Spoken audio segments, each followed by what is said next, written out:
예, 이거 지금 오늘 수업할 내용은 인삼에 대한 내용이에요. 인삼. 인삼. 아마 우리나라 지금이야 뭐 케이팝 해가지고 뭐 각종 뭐 반도체, 휴대폰 해가지고 다양한 뭐 히트 상품이 있죠. 근데 우리나라 역사에서 가장 히트 상품은 아마 인삼일 거예요. 인삼은 아마도 우리 역사에서 가장 유명하고 어떻게 보면 우리나라를 전 세계에 알리는 가장 중요한 물건이었어요. 그 인삼에 대해서 한번 살펴봅시다.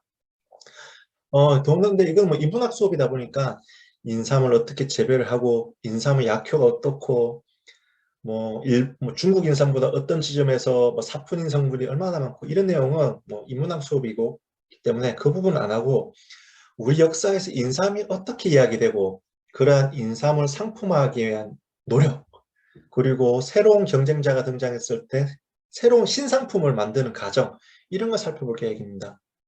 그러면 인삼 대해서 한번 쭉 볼게요. 인삼은 먼저 어원을 볼게요. 인삼이 도대체 뭐야? 인삼이라는 것은 한자문화권에서 그냥 삼이나 인삼 이렇게 씁니다. 이게 한문으로 이렇게 써요.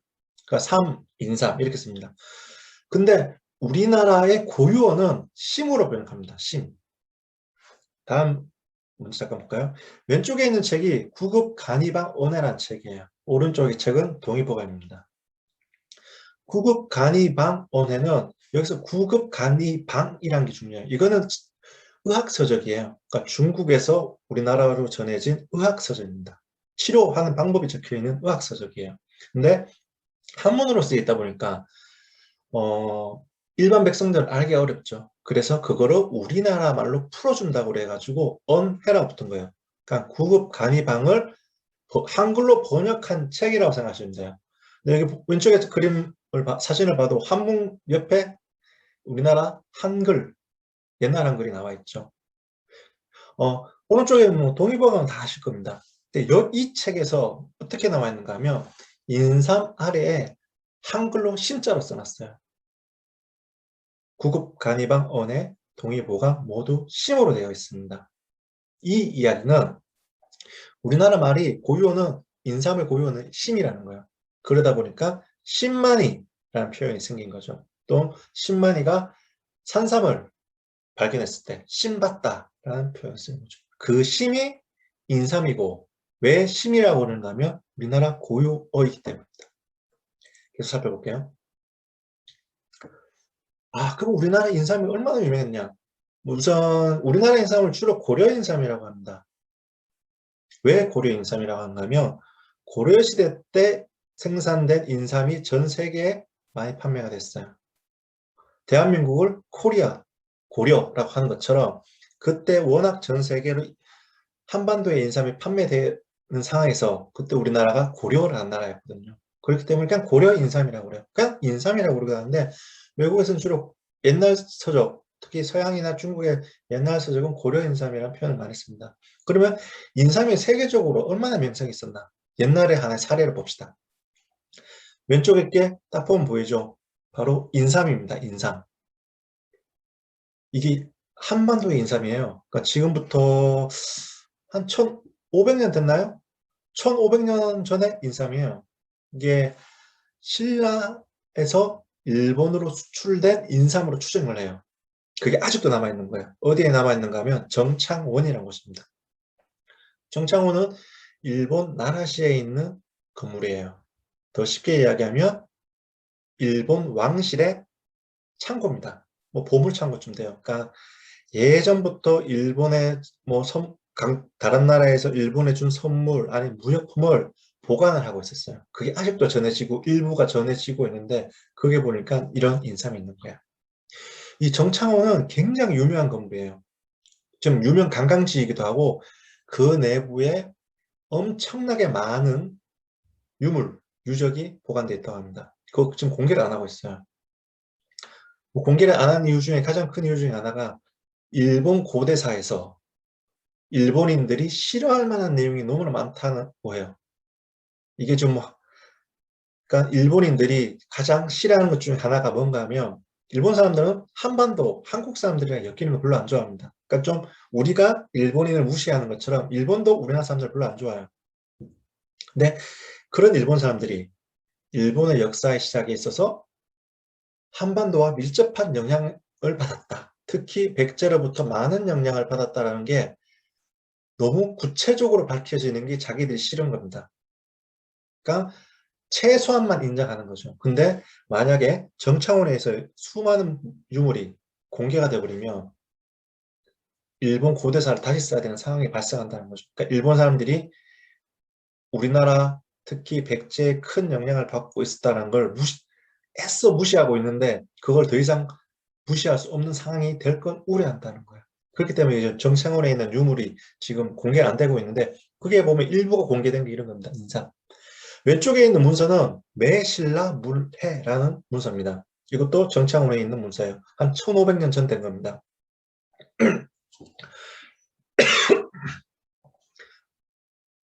근데 여기 보면 이 문서의 성격이 뭔가 하면 일본 사람들이 한반도 특히 신라 상인들이 왔을 때 구매했던 목록이 그러니까 사고 싶은 물건의 목록이 기재되어 있습니다. 여기 보면 다 물건 이름이에요. 뭐 위에 보면 자양도 있고 각종 호추도 있고 각종 물건이 있는데 여기에 제가 표시해 놨죠. 인삼이에요. 그러니까 일본 사람들은 신라에서 사신들이 오면 각종 물건을 사려고 이 문서를 제출했어요. 근데 그 제출한 문서에 보면 인삼이 있는 거예요. 이 얘기는 일본 사람들은 인삼 구매에 크게 관심이 있었다는 거죠. 왜? 일본에서 인삼이 가지고 있는 명성이 워낙 높았기 때문인 거죠.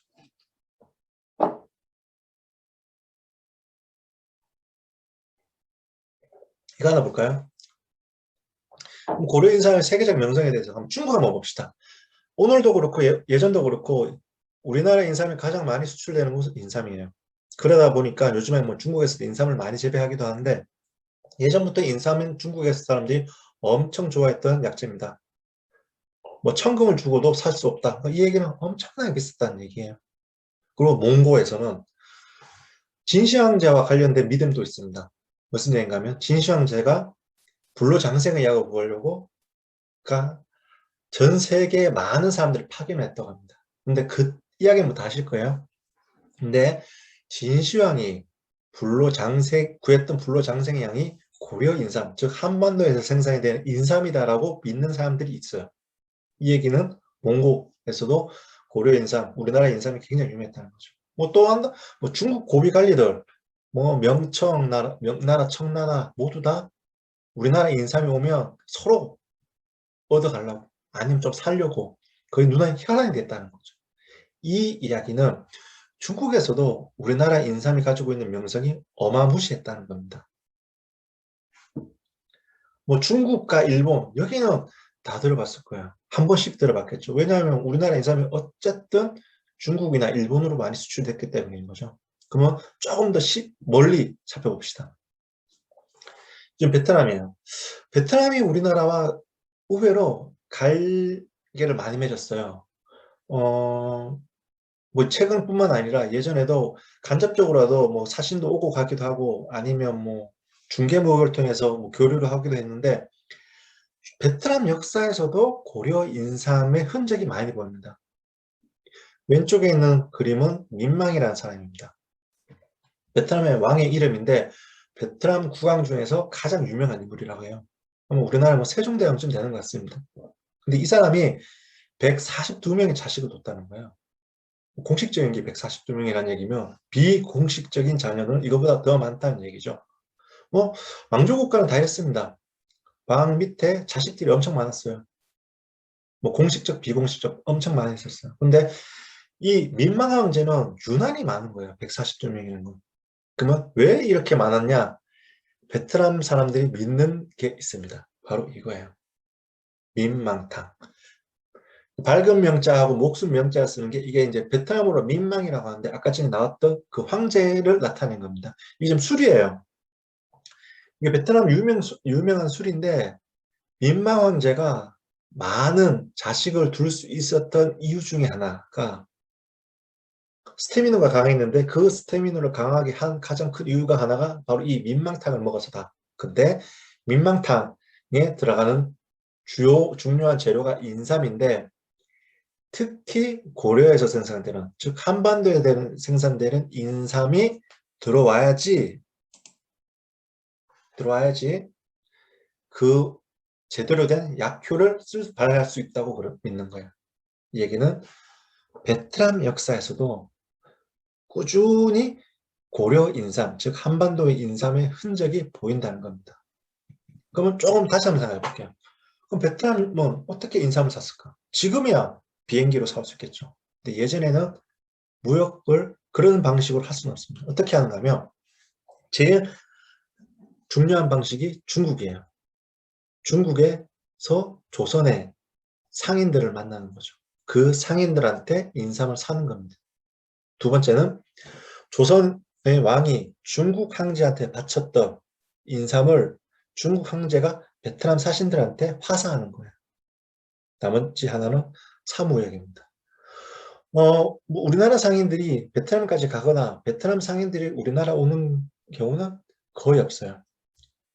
어떻게 하는가 하면 중개무역을 겹치는 겁니다. 그 경로 중에 하나가 바로 오키나와예요. 오키나와는 지금 예전에 유구라고 했는데 유구 상인들이 유명했습니다. 이 상인들이 한반도에서 수입한 인삼을 베트남에 판매하는 거죠. 그리고 베트남에서 중요한 후추나 이런 걸 사와가지고 다시 우리나라에 판매합니다. 이렇게 중개무역을 통해서 베트남은 한반도에서 생산됐던 인삼을 사갔다는 거예요. 그럼 베트남에서도 인삼이 그 정도 유명할 정도로 우리나라의 명성, 한반도 인삼의 명성이 엄청났다는 겁니다. 그럼 우리 하나씩 살펴볼게요. 일본 역사에서 고려 인삼이 어떻게 활용되었나, 얼만큼 명성이 있었는가에 대해 살펴보겠습니다. 일본이 우리나라와 무역을 할 수 있는 장소는 바로 여기에요. 외관입니다. 외관이 지금 부산에 남아있는데 이 외관에서 무역을 해요. 외관에서 상인들이 오면 조선의 상인들이 여기에서 만나서 무역을 하는 겁니다. 오른쪽 그림에 보면 아래에서 세 번째 보면 계시대청이라는 곳이 있을 겁니다. 여기가 무역을 하는 장소예요. 즉 조선의 상인 그리고 일본의 상인이 만나서 무역하는 장소인 거죠. 이게 지금 외관이 오늘날의 그 차이나타운이랑 비슷하면 저펜타운이라고 하면 될 겁니다. 많은 일본인들이 살고 있었어요. 대부분 다 남성이겠죠. 그러다 보니까 한반도, 즉 다 뭐 조선이겠죠. 조선의 여성과 뭐 관계를 가지고 이런 내용도 많이 있어요. 왜냐하면 남성들이 왔기 때문에 음식이나 간단한 요깃거리 또는 채소 같은 거를 판매하는 이제 행상들이 있어요. 작은 규모의 장사꾼들. 그분들이 주로 여성들이 있는데 이 여성들과 일본인 상인 간에 이제 만남이 많이 발생하는 거죠. 그리고 실제 실록상에는 이제 불륜 관계 때문에 문제가 되는 경우도 있어요. 그 얘기는 이 외관에서는 많은 일본 상인들이 무역을 하고 있었다는 거죠. 그 공식적인 무역이 바로 여기 계시대청입니다. 물론 비공식적인 무역도 많이 해요. 뭐 바다에서 만나가지고 무역하는 경우도 있고 뭐 별의별 방법으로 밀무역이라고 하죠. 비공식적인 무역을 하는 경우도 많이 있었어요. 그러나 어쨌든 공식적인 무역은 계시대청에서 한다라는 거죠. 이게 지금 은이에요. 은. 그러니까 인삼대왕고은이라고 하는데 인삼무역을 하는 전용은이에요. 그러니까 조선의 상인들은 인삼을 판매할 때 이 은 아니면 안 받으려고 해요. 왜 그런 문제가 발생하는가 하면 은이라는 게 지금도 금도 같죠. 뭐 14K, 18K, 24K 이것처럼 금 함유량에 따라서 가치가 천차만별이에요. 은도 똑같습니다. 은이 은의 함유량이 높을수록 은의 가치가 높아요. 근데 이걸 확인할 방법이 쉽지 않은 거죠. 그럼 어떻게 하는가 하면 이거를 녹여서 확인할 수밖에 없어요. 녹이면 그 안에 있는 불순물, 주로 주석이나 납 같은 걸 많이 포함시키는데 그걸 이제 분리할 수 있는 거죠. 그렇기 때문에 일본 상인들이 가지고 오는 은을 못 믿는 거예요. 조선의 상인들이. 워낙 은 함유량이 낮은 걸 가져오니까. 그래서 조선 상인들이 받아오면 원래 100만 원을 받아야 되는데 한 70만 원만 쳐주고 막 이러는 거예요. 그걸 막 이야기하는 거지. 니들이 여기 순수은도 아니고 여기에다가 뭐 납이나 주석 같은 거 많이 섞이지 않았냐 이런 식으로 해서 일본에서 들어온 은을 제값을 안 쳐주는 거예요. 일본 상인들 입장에서는 방법이 없죠. 그래서 은 함유량이 높은, 이거 80% 이상이 되는 은이거든요. 은 함유량이 높은 인삼 구매 전용 은을 만드는 겁니다. 이게 바로 이거야. 그러니까 이 은이 아니면 무역이 안 되는 거야. 그리고 이게 지금 현재도 일본 옥션에 가보면 종종 나와요. 그 얘기는 일본에서 이 은을 엄청나게 많이 만들어야 되는 상황이었고, 그 이야기는 일본 사람들이 우리나라의 인삼 구매에 엄청나게 관심이 많았음을 보여주는 거죠. 계속 봅시다. 그러면 일본 문학, 일본 백성들의 삶에서 인삼이 어떻게 인식되고 있었는가 살펴볼게요. 이거 왼쪽의 그림은 일본 만담을 하는 장면입니다. 이게 만자이라고 하는데 일본 뭐 전통 예능이에요. 근데 거기에 보면 이런 얘기가 나와요. 지금 밑에 있는 그 내용을 보면 사기 피해자가 이야기하는 거예요. 사기꾼이 사기를 쳤어요. 그 요광을 도자기로 판 거예요. 그 돈으로 뭘 했는가 하면 인삼을 산 거예요. 인삼을 사가지고 이제 어머니가 편찮으시니까 그거 딸에서 먹었겠죠. 사기 피해자가 열받는데 너 부모님 효도 생각해서 봐준다. 그렇게 넘어가는 일본 만담의 한 내용이에요. 그러니까 일본 만담에서 인삼이 이렇게 인용이 될 정도라면 일본 사회에서 인삼이 가지고 있는 명성이 엄청나게 뿌리 깊이 박혀 있었다는 거죠. 그 속담도 있어요. 인삼 묻고 목 뺀다. 이 이야기는 뭔가 하면 인삼이 워낙 비싸요. 그래서 빚을 내서 대출을 받아서 인삼을 먹고 병이 나왔어요. 근데 인삼 값을 못 갚는 거야. 그래서 자살을 하는 거야. 그래서 인삼 먹고 목을 매다라는 일본 속담이 있을 정도랍니다. 이 얘기는 이런 문학 작품 내에서도 일본 내에서 고려 인삼에 대한 관심이 어마무시했다는 거죠.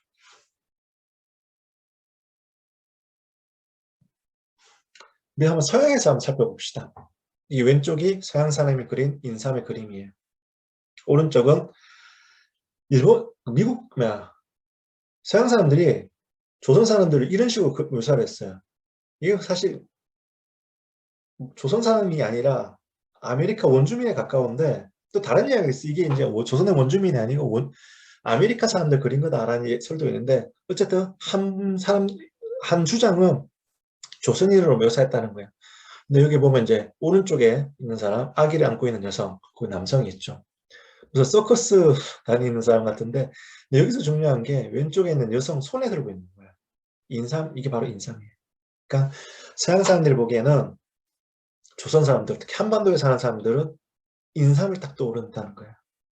이 얘기는 서양 사람들한테도 인삼이 알려져 있었고 인삼에 대한 관심이 있었다는 겁니다. 그러면 인삼이 어떻게 서양으로 전파되었을까? 뭐 기록에 남아있지는 않지만 아마도 아주 오래전부터 삼국시대부터 아마 한반도의 인삼이 서양으로 갔을 거예요. 그건 추정을 할 수 있는데 왜냐하면 뭐 신라나 백제 이런데 아라비아 상인들이 많이 왔습니다. 근데 그 상인들이 구매한 인삼이 다시 서양으로 넘어갔을 가능성은 충분히 있는 거죠. 근데 뭐 기록이 없으니까 그걸 정확히 알 수는 없는데 기록으로 남아있는 것은 16세기 영국 동인도 회사에서 통해서 유럽으로 전파됐다고 나와 있습니다. 아마 동인도에서는 중국에서 뭐 상해나 뭐 이쪽 인근에서 조선의 인삼을 사서 아마 서양으로 판매했을 가능성이 높은데 그러다 보니까 서양에서는 인삼을 한자에 처방하게 됐어요. 뭐 아픈 사람들 어쨌든 중국이나 이런 데서 인삼을 약재로 쓰는 걸 보고 그 인삼을 서양 사람들이 의사들이 사용하는 경우도 있었습니다. 근데 굉장히 고가였어요. 엄청나게 고가. 1670년대 달포라는 사람의 동아시아 보고서에 보면 황금의 가치보다 3배가 높았다는 얘기예요. 정말 엄청나게 비싼 가격이었다는 거죠. 그리고 17세기에는 네덜란드에서 고려 인삼, 뭐 정확히 따지면 조선의 인삼이겠죠. 조선의 인삼이 1파운드에 약 4,000 길도, 그러니까 약 4,500만 원이랍니다. 이 길더는 네덜란드 합해단인데 유로화 통합 이전까지 이 길더를 썼어요. 그러니까 한 20년 전까지만 해도 네덜란드에서 길더를 썼습니다. 근데 이 얘기는 고려 인삼이 엄청나게 비쌌다는 얘기예요. 그리고 이런 책도 있어요. What is 진생이라고, 인삼이 뭐냐라는 인삼 재배 방법에 대한 책도 있습니다. 이게 1900년대 초반 미국에서 나온 책인데 여기 보면 뭐 중국 관리들이 조선 인삼에 아주 엄청나게 관심이 많은 모습도 나와 있고 인삼을 재배하는 방법, 또 인삼을 채취하는 방법 등이 나와 있어요. 이 얘기는 서양에서도 아주 오래전부터 우리나라 인삼에 대한 관심이 높았고 엄청나게 비싸게 거래가 되는 약재였다는 걸 보여주는 거죠.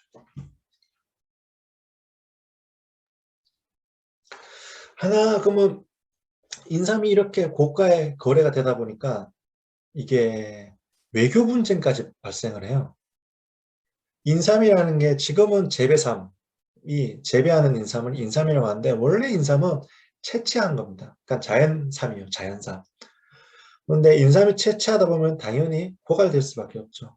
그러면 새로운 지역을 찾아가야 됩니다. 그 중에 대표적인 장소가 바로 왼쪽 그림에 나와 있는 만주 지역이에요. 만주 지역은 청나라 때 무인지대라고 했어요. 무인지대. 그러니까 사람이 없는 장소라고 했어요. 왜 그렇게 했는가 하면 여기가 청나라가 만주족이잖아요. 만주족이 자신들의 고향이라고 생각하고 여기에 사람들이 들어가지 못하도록 막아놨어요. 그래서 여기를 사람이 없는 지역, 무인지대라고 했어요. 그러니까 사람이 없다 보니까 당연히 동식물이 많을 수밖에 없죠. 그리고 인삼도 많이 있을 수밖에 없어요.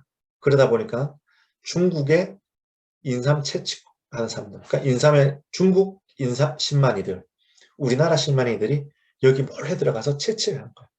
그러다가 뭐 싸움도 하고, 뭐 상대 측 관리한테 걸려서 뭐 처벌도 받기도 하고, 싸움하다가 살인사건도 발생하기도 하고, 이런 일이 터지는 거예요.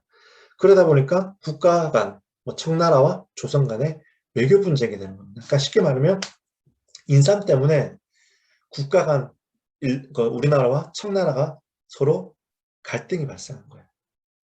그러니까 국경 분쟁을 발생할 정도로 인삼을 서로 차지하겠다는 갈등이 엄청났다는 거죠. 왜?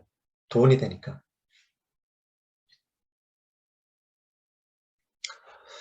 고려 인삼이 이렇게 명성이 높다 보니까 새로운 경쟁자가 생깁니다. 즉 다른 지역에서 인삼을 재배를 하든가 아니면 채취하는 방식이 등장하는 거죠. 우선 우리가 살펴볼 게 바로 이제 일본이에요. 일본. 전 세계 인삼 대부분이 중국에서 쓰긴 하지만 예전 일본도 만만치 않습니다. 지금도 그래요. 근데 일본 사람들이 우리나라 인삼이 너무 수입을 많이 하다 보고 그에 대한 대가로 은을 주다 보니까 은이 부족한 거예요. 그럼 다른 방법을 찾아야 되는 거죠. 그 방법이 뭔가 하면 인삼을 재배하는 방법입니다. 일본은 우리나라하고 기후가 달라가지고 인삼이 자라지가 않는다고 합니다. 그러니까 자연산 인삼이 없다는 거예요. 그러면 인삼을 어디서 인삼 종자를 구해와서 키워야 되는 거죠. 우리는 이제 인삼을 1710년에 한 300년 전부터 인삼 종자를 구해가지고 재배를 시도했어요. 그리고 인삼을 재배하는 방법도 있습니다. 바로 왼쪽에 있는 책이에요. 이게 사카우에 노보루라는 일본인 의사예요. 의사인 동시에 약재상이기도 한데 이 사람이 쓴 책이에요. 이 책에 보면 인삼을 재배하는 방법, 가공하는 방법, 뭐 약효 이런 인삼에 대한 다양한 내용이 있어요. 여기 보면 오른쪽 그림에 보면 인삼 재배하는 방법도 나와 있습니다. 이때부터 일본이 인삼을 조금씩 재배하기 시작해요. 물론 대량으로 재배하지 못합니다. 한 18세기 후반, 지금부터 한 150년, 200년 전쯤 되면 일본이 인삼을 이제 좀 광범위하게 재배하긴 하지만 이때는 정말 소규모로 재배하는 거죠. 근데 어쨌든 일본이 이때부터 인삼을 재배하긴 하지만 이렇게 재배가 된 인삼이 우리나라 인삼에 비해서 품질이 굉장히 떨어집니다. 또한 고가의 약재는 여전히 그러니까 품질 좋은 조선의 인삼을 여전히 구매해 갔어요. 다만 좀 돈이 없는 일반 백성들 같은 경우는 재배산, 즉 일본에서 재배한 이제 값싼 인삼을 쓰는 거죠. 이처럼 일본 같은 경우는 이제 대체 상품을 만드는 거예요. 조선 인삼을 대체하는, 즉 한반도 인삼을 대체하는 새로운 인삼 재배 방법을 만들어서 거기에서 생산된 인삼을 쓰기 시작하는 거예요. 그러니까 하나의 경쟁자인 거죠. 근데 사실 이거는 근데 규모가 크지는 않아요. 이건 어차피 일본에서 문제고 어디가 중요한가 하면 중국 시장인 거예요. 전 세계에서 대부분의 인삼이 중국에서 소비를 합니다. 그리고 그 중국에서 소비되는 인삼 중에 최고 비싼 거는 한반도 인삼이에요. 근데 그걸 보고 서양의 상인들은 야, 인삼 무역이 돈이 되겠구나라는 걸 알게 됩니다. 바로 하기삼이 등장하는 거예요. 이 하기삼이 서양삼을 하기삼이라고 하는데 왼쪽에 있는 거 보면 C도 있어요. 인삼 캐러단이라고. 이런 C도 있어요. 오른쪽은 미국의 신만입니다. 한 200년 전에. 이게 지금 미국이 인삼이 돈이 된다는 걸 알고 미국 대륙, 아메리카 대륙에서 인삼이 어디서 생산되는지 막 찾으러 다녀요. 그래서 찾는 장소 중에 하나가 대표적인 게 오늘날 미네소타입니다. 미네소타에서 인삼 자생지가 대규모로 발견이 돼요. 그 인삼을 채취를 해서 왼쪽에 있는 배그림 있죠? 미국에 있는 황후호라고요. 여기에 실어서 오른쪽에 있는 그림이 나오다시피 이렇게 배를 통해서 중국으로 수출하는 거죠. 24톤 정도 수출했다고 그래요. 우리나라보다 훨씬 많이 대규모로 중국 시장으로 보내는 거죠.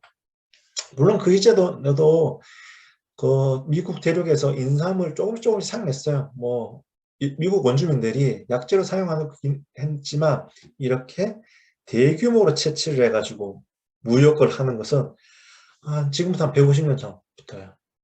그러니까 그 장소는 중국인 거죠.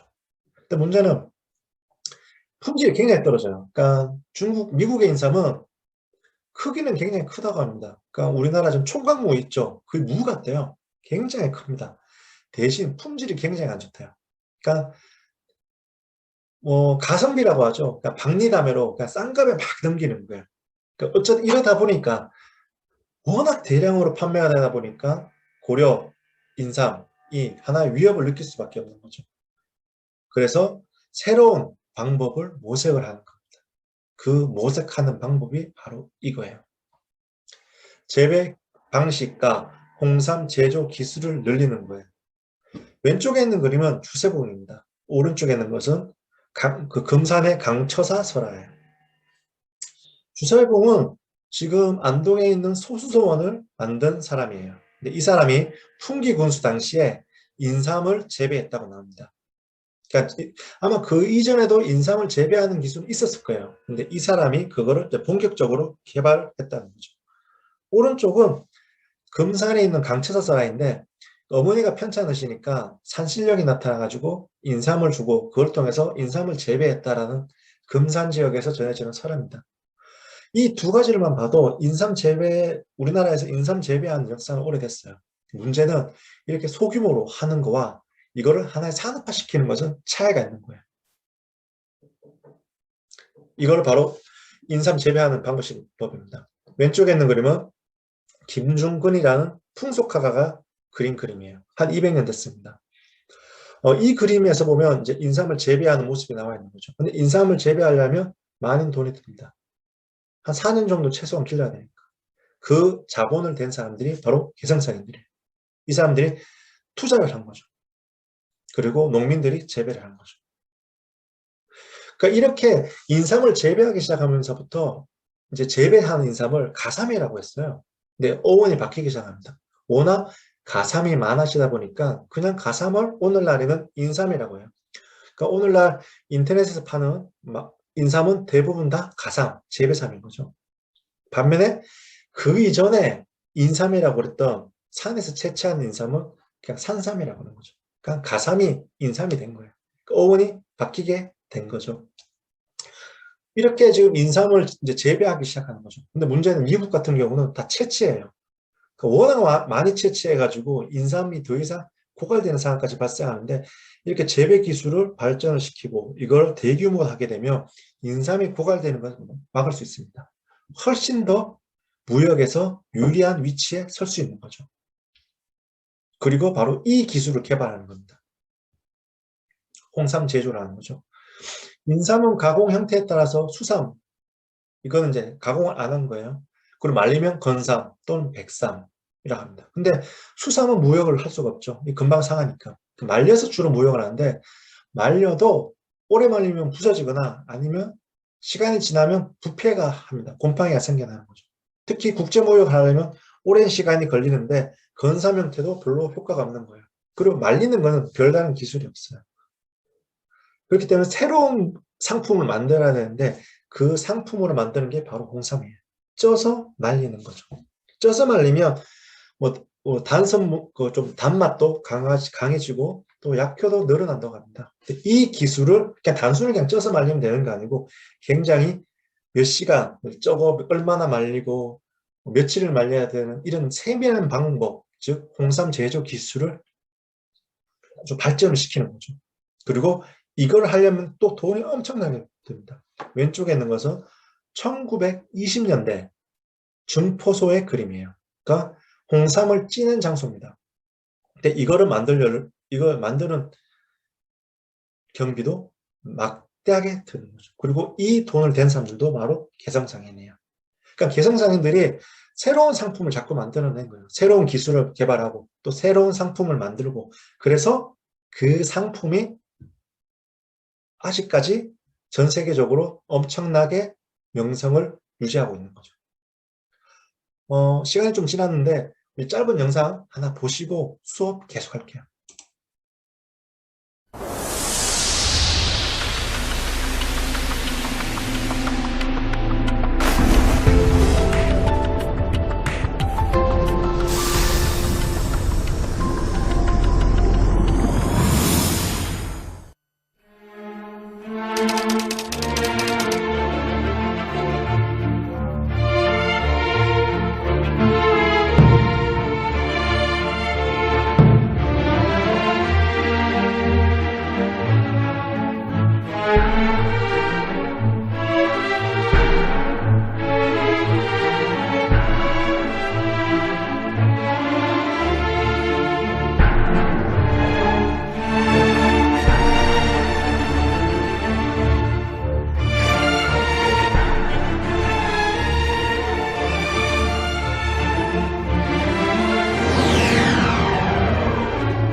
영상 보셨다시피 우리나라 인삼 역사는 엄청 오래됐고 거기에 대한 명성도 오랜 전부터 있었습니다. 그리고 그 명성에 도전하는 새로운 경쟁자가 많이 등장했었고 그러한 경쟁자를 다 이겨내고 오늘날의 한국 인삼이 있는 거예요.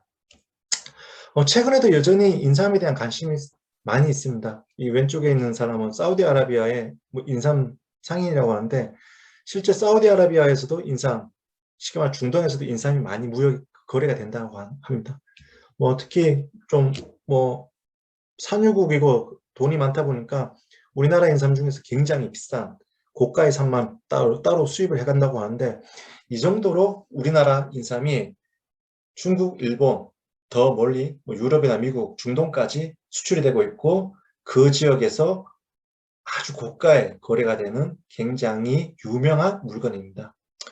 그런데 최근에도 또 이제 새로운 경쟁자가 등장했죠. 이제 중국인데 중국 같은 경우는 굉장히 값싼 전략, 그러니까 저가 전략이죠. 값싸게 막 대량으로 판매하는 방법을 요즘에 많이 고수하고 있는데 그 과정에서 우리나라 인삼 종자를 몰래 가져가가지고 그 중국 내 현지에서 이제 재배를 하고 있다고 합니다. 그 과정에서 우리나라 인삼 못지않게 중국의 인삼도 굉장히 품질이 좋아졌다고 해요. 예전에는 정말 형편없었는데 요즘에는 많이 좋아졌다고 하는데 새로운 경쟁자가 등장을 한 거죠.